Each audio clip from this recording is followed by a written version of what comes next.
morning. Good afternoon, everybody. So I will take you through today basically how luxury brands actually deal with social media in the perspective of Estee Lauder in Asia. The first thing I would like to share with you is what is a luxury brand.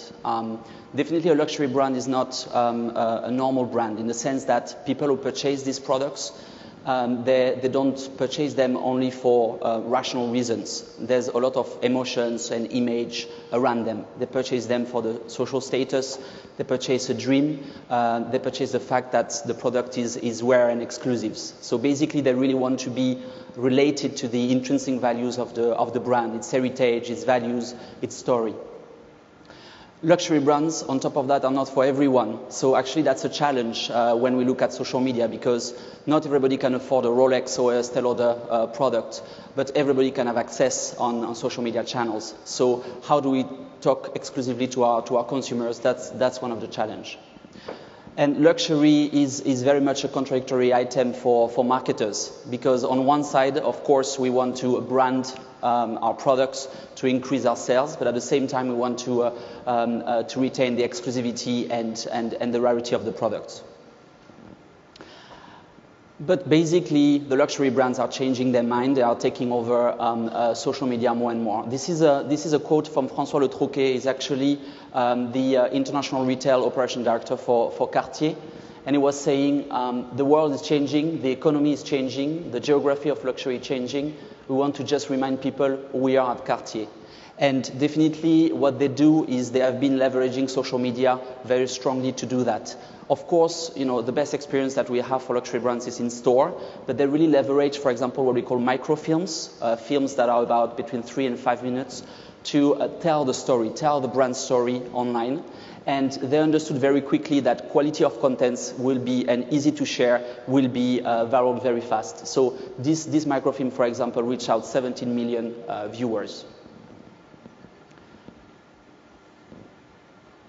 Why luxury brands actually should play on social media? I think the first thing is that it's a very powerful marketing channel to tell your brand DNA, to tell your brand story.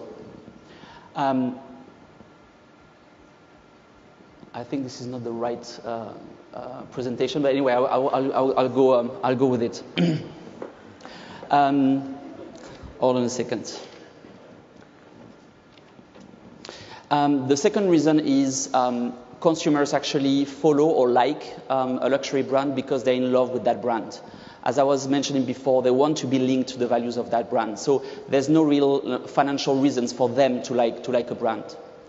The third reason why social media is important, it's because friends and word of mouth are very key to trigger the purchase of a luxury product. Basically, if you have a girlfriend who has a very nice handbag, for example, you will like to want the same. Maybe you will go online and check, you know, the same bag in different colors. Or personally, for example, when I see a woman with great skin and great makeup, I will ask her what kind of products, what kind of makeup she's using to convince her to change to Estee Lauder if she didn't use it. And then social media really helps to broaden the reach and increase the desire of the brand. Recently, we did a study in China regarding prestige cosmetics buyers. And in average, these people have 10 touch points with the brand before making the purchase. And 6 to 7 touch points are actually done online. So basically in China, especially in Tier 2 and Tier 3 cities, they will go on forums, they will go on social media, they will check your site, they will go on Baidu, etc., before making the purchase. So it's absolutely necessary for us to go into that segment. If I summarize basically the challenges that we're facing, I think for other brands could be similar, but actually for luxury there are 4 main challenges. The first one is image control. We love controlling our image because this is what makes a difference and the way we can actually price our products higher. So the question is how we can leverage and balance the global engagement versus the local engagement. The second, as I was mentioning before, luxury are not for everyone, while social media is accessible by everybody. So how do we keep that exclusivity? The third is ROI. For a brand like Estee Lauder, who has a very high brand awareness and high brand engagement, what could be the return on investment of social media? And then finally, we are very strong in traditional media, in TV, in magazines, in outdoor, etc. So where does digital media fit into the landscape? Before answering, the way we look at these challenges in Estee Lauder, I just would like to re-emphasize the fact that we really believe in social media. We cannot say it's at the core of our activity, but it's very, very strong. A couple of facts. We have about 22 local fan pages across Asia. And we play in global pages like Facebook, YouTube, but also more locally relevant ones like Weibo, Renren, Tencent Weibo, and Line. We have about 4 million fans in APAC. I think this is a fantastic launchpad, actually, when we have marketing campaigns to reach as many people as possible. We really believe in local engagement, both on products and ongoing basis. To give you an example, we just launched 6 months ago Line in Japan. That was a very bold move actually for Estee Lauder when you see that the average consumer age in Japan is around 45 years old. So actually what we wanted to do is really rejuvenate our consumer base. So we made a media choice. We decided to cut media in other traditional digital media like Yahoo banners, etc., to focus online and to focus on makeup to reach younger users. By doing that, we managed to have about 500,000 followers in just 6 months. So it was really fantastic results, and it translated into sales. Actually, we saw a dramatic increase in the share of mobile sales out of online sales. We believe in integration with our counters, because we have a chance to have counters in the different department stores, so we can make the link between engagement and traffic to the store. And mobile, of course, as I was mentioning before with the case of Line. So going back at the challenges, the first one, return on investment. Why should we actually go there? The first thing is, I think we have to be there, because if we don't do that, other people will do it. We have some example of, for example, people who really love Estee Lauder or beauty advisors. They will create their own account. They will portray the image of Estee Lauder in a certain way, but probably not exactly the one we want to. So we have to be there. The second is for awareness and engagement, of course. As I was mentioning, the 4 million fans is a fantastic launchpad for marketing campaigns. Traffic to physical store. So an example of what we do,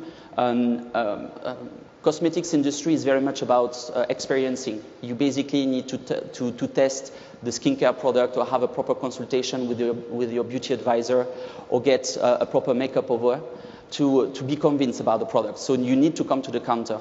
So social engagement can help to drive the traffic there. We integrate with e-commerce in all the platforms where we're in China, in Korea, and in Japan. And finally, of course, there's a link to sales, and I will come to it a little bit later. The second point, which was about image control. What is very important when we create contents, actually, for luxury brands is to go back to our brand DNA and define the brand voice. For example, before setting up any social media channels in Asia, we decided what's the voice of Estee Lauder. Is it casual? Is it formal? Is it humorous? Is it sophisticated? Is it glamorous? This has to be defined before doing any other activities. Then once that was defined, basically, we can go and plan strong and engaging conversational calendar. I think this is very important because people want more and more contents every day. We don't post every day. We in general have a rules of 3 or 4 posts per week on social media. But people are craving for content. They are craving for behind the scene. They are craving for how-to videos, for application tips to enhance their consumption. So here are a couple of examples of what we did.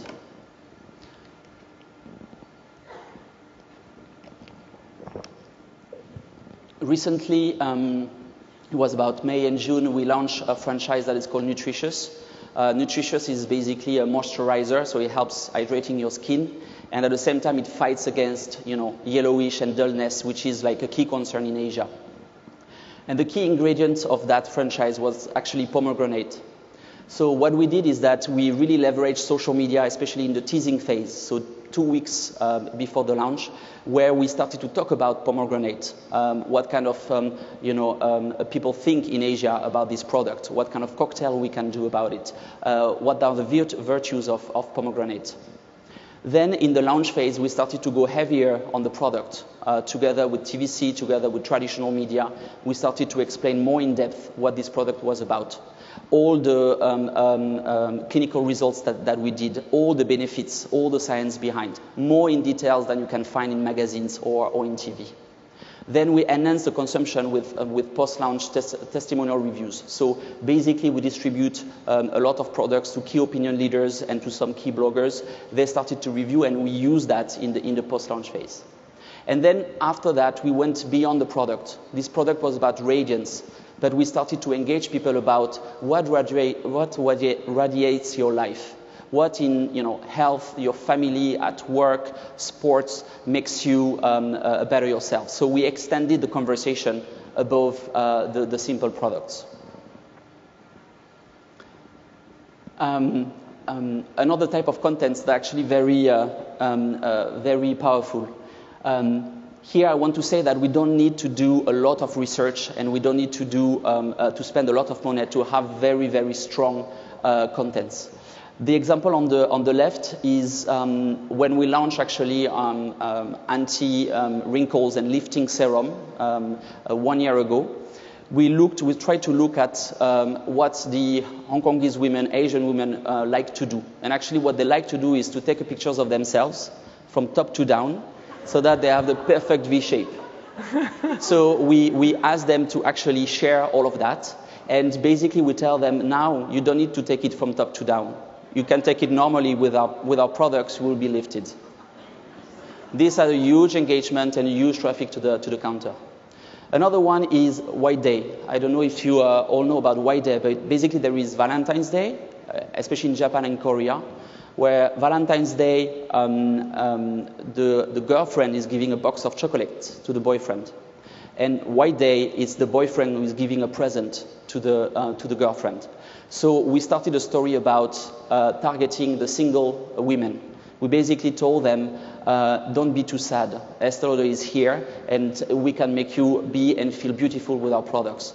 And actually, this post was the highest engagement post of all prestige cosmetics brands in Korea. Very simple, very quick, but very efficient. So in conclusion, so in my last slide, I put more conclusions. So I will read it. I think that playing on social is vital for luxury brand because it's highly social. Definitely, it's driven by desire when you buy a bag or when you buy some cosmetics, and therefore we have to play in that field. And social media is vital for relationship building, communication, and awareness. However, we have to be very careful the way we play. We need to clearly keep in mind the brand DNA. It's very easy because of the amount of contents that we have to create. It's very easy to go too far. We need to develop very qualitative contents and easy to share. For example, the example of l'Odyssée by Cartier, it's a very strong example. And finally, we really need to systematize the production of contents because people are craving for that. And we need to have the processes in place to do that. And that will conclude my presentation. Excellent. Thank you, Pierre. There's an exercise that we put people through on our team, which is called PowerPoint karaoke, where you're given a PowerPoint deck and you don't know what's going to come up next, and you have to improvise. So a champion PowerPoint karaoke player here.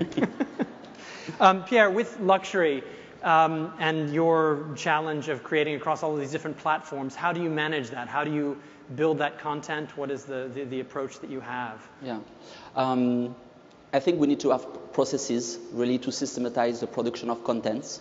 So we have to look at different areas for that. First of all, there must be a very strong synergy between the headquarters that develop certain type of contents. Then in the region, what we do in general, we try to digest that contents to make it regionally relevant, and then we give it to the markets who have the possibility also to make it even more local. The example of White Day, for example, doesn't apply for all the markets, but essentially Japan and Korea. The second thing is when we create a calendar, you have to be aware that for cosmetics, for example, we launch products every 1 month and a half. So we need to come with contents. So what we do in general is we work with the product marketing team, the CRM team, the PR team to come up with a theme and to create these contents. And finally, I think it's the right people and the right agencies. We're actually working with Ogilvy in China, is our key partner to develop strategically our touch points, because in China, you know, we have different type of social media channels, so we have to differentiate ourselves. So this is absolutely essential. And I think finally, it also depends on your top management. If your top management gives you the freedom and the possibility to test, we talked a lot about testing and optimizing. I think it's a great way to keep moving. Final question. We've talked a lot about how social is different from, luxury is different from a lot of other industries. Do you ever look outside the industry for inspiration or ideas? Yes, we look, sounds strange, but we look at automobile industry because they're very, very strong at bridging online engagement and offline events. So because we run a lot of roadshows, we run a lot of special events, that's a good way to look at what they do. We look at Coca-Cola, of course, and the way they really run brand campaigns, and they manage to co-create contents from other people, and these type of contents are the most engaging. And of course, we're looking at fashion brands, watches, and other luxury fashion brands for inspiration. Excellent. Thank you very much. Thank you. Pierre, Abadie, Lacourtoisie from Estee Lauder. Thanks. Thank you, Pierre.